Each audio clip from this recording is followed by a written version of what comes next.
Question 6. If A equals 2, B equals 5, C equals 8, D equals 15, E equals 30, what is the answer to this calculation written as a letter? So the letters stand for numbers, and we'll start by substituting in the numbers. So B is 5, then we have multiplied by E, E is 30.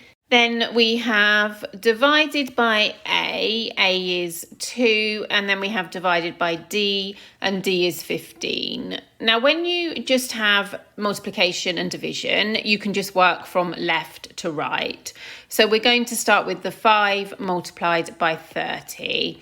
5 times 30 is the same as 30 times 5.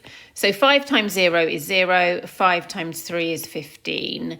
So 5 times 30 is 150. And then the next thing that we're doing is dividing by 2. So we're taking the 150 and dividing by 2.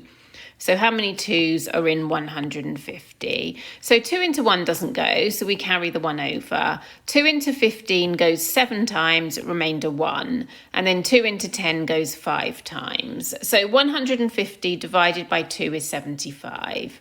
Then we take the 75, and the last thing that we need to do is divide by 15. So 75 divided by 15. So how many 15's are in 75? So 1 15 is 15, 2 15's are 30, 3 15's are 45, 4 15's are 60, and 5 15's are 75. So 75 divided by 15 is 5. We can see that B equals 5, which means that our answer is B. Now, another way you could have done this, so we have 5 multiplied by 30, divided by 2, divided by 15. So as we did, you can just work from left to right.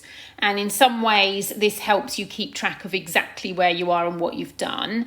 But you can also choose to do the division first. So if you think that it's going to be easier to do the dividing first, if you think the sums will be easier, then you can do that. So we could start with 30 divided by 2. So 30 divided by 2, how many 2's are in 30? So 2 into 3 goes once, remainder 1. 2 into 10 goes 5 times. So 30 divided by 2 is 15. This means that we have 5 multiplied by 15 divided by 15. And actually, as soon as you see this, you should spot that we have multiplied by 15 and divided by 15. So they obviously cancel each other out. If we have 5 and we multiply it by 15 and then we divide by 15, then we're just going to have 5. So you can see that this method gets us to the same answer, and there might be times where you find it easier to do the division first in calculations like this, but other times it will be easier to work from left to right. So now all you need to do is mark your answer on the answer sheet. So you need a horizontal line next to the letter B.